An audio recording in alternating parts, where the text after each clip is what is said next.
Back to zero, hindi magandang pakinggan mga kasipag, lalo na sa ating mga OFW. Okay mga kasipag, subukan kong ibabahagi sa inyo mga kasipag o tatalakayin natin to yung back to zero dahil isa rin akong ex-abroad. Ngayon nandito na sa Pilipinas, umuwi dahil finish contract. Yun po yung good news mga kasipag, yun po yung finish contract.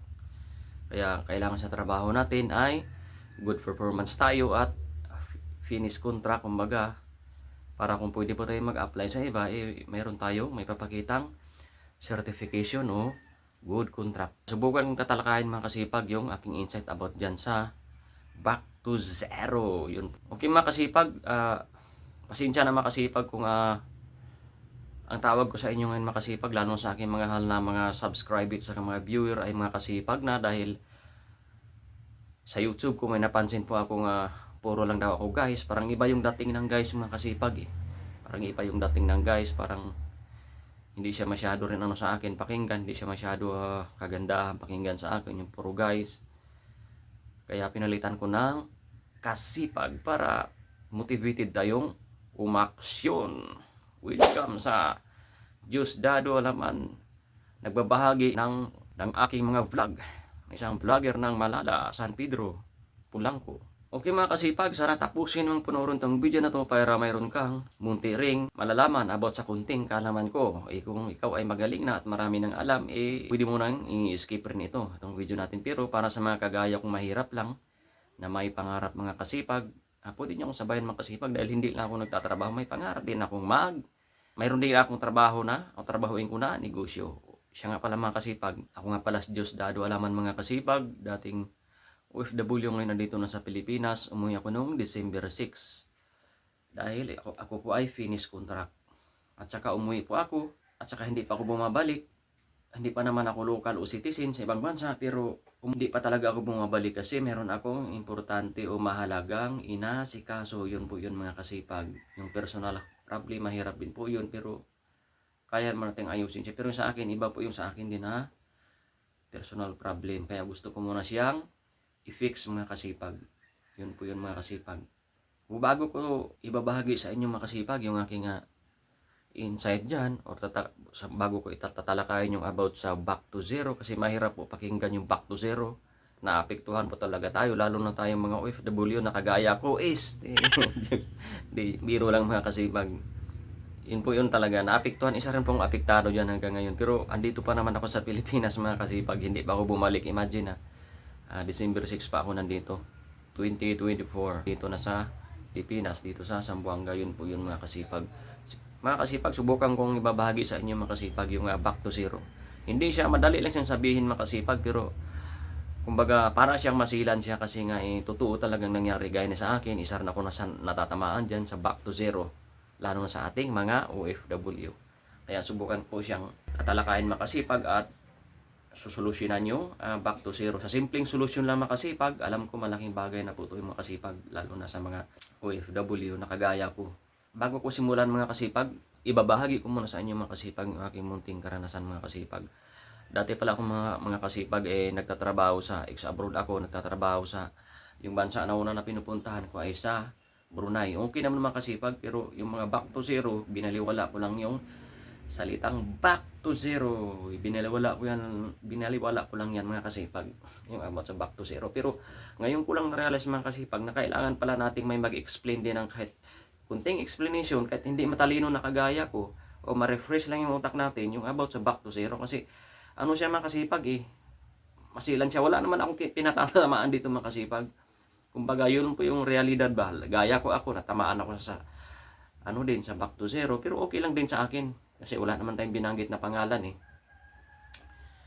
Yung OFW din naman, ako rin isa na akong OFW. Yun po yung binamahagi ko yung totoo, hindi pa ako nagbabahagi ng hindi totoo po.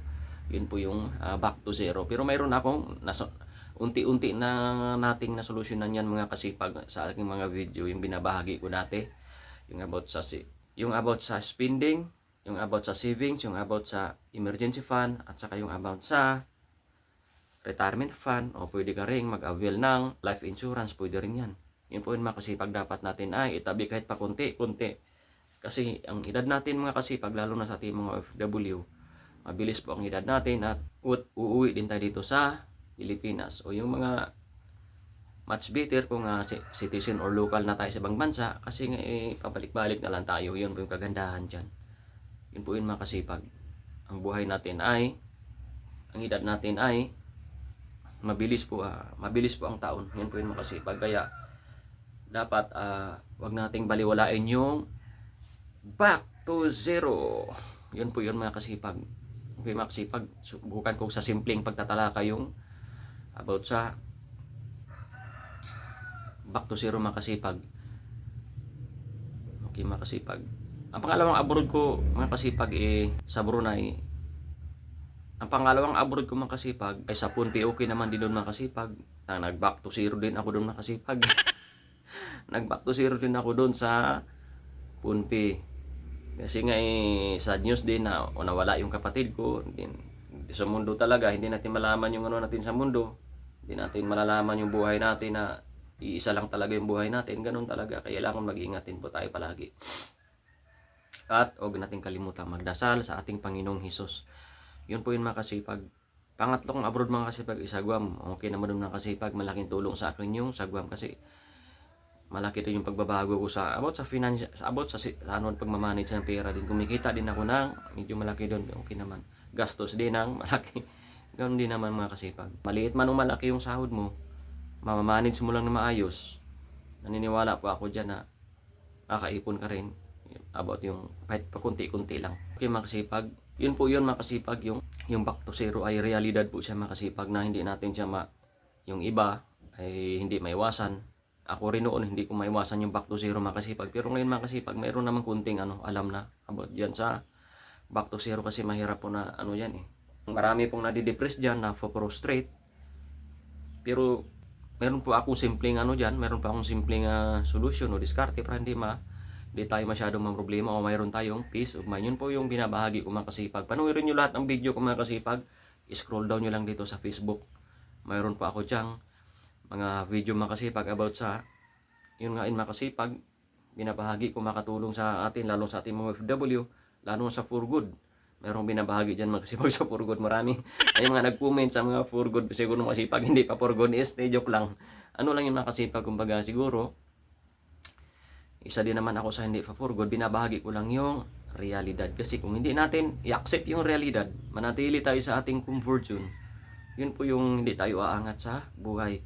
Pero ang mga binahagi ko, pero ang pinupromote ko talaga dito mga kasipag, lalo sa ating mga OFW ay magnegosyo tayo. Kasi ako rin ay may dugo rin akong negosyante o entrepreneur mga kasipag. Pero wala pa akong ngayon makasipag, negosyo. Pero mayroon ako siguro negosyo na sa inyo. Mayroon akong sari-sari store, gamay lang, maliit lang mga kasipag.